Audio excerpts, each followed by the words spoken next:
Maana Zombi alikuwa ameshakuja, tulikuita Zombi hapa. Yaani shida mwanao kajibadilisha jina anajiita Zombi. Baba.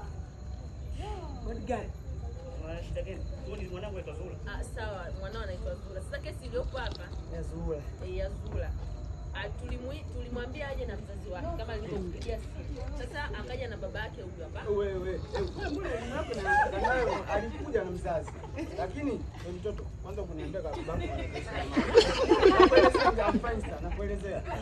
Mimi hapa. Mwalimu ambaye anafundishaga mtaani huko. Sasa huyu binti alikuwa amepotea.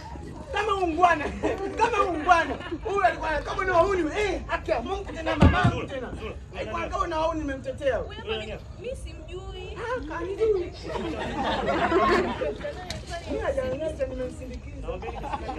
Sawa baba, ngoja nikuelezee kesi za mtoto wako. Mwanao jamani. Tutakusa mwanao. Yaani mwanao.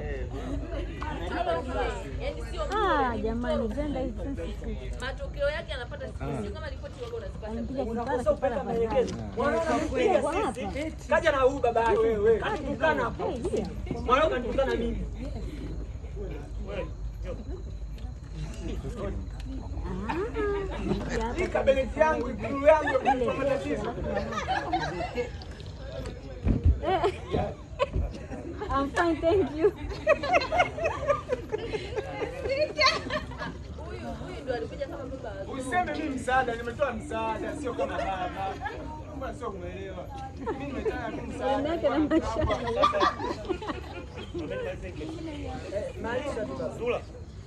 Sasa unaingia saa ngapi? Saa 3 anakuja.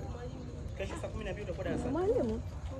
Uchangamke baba, kibwana kuuliza. Ngoja kabisa.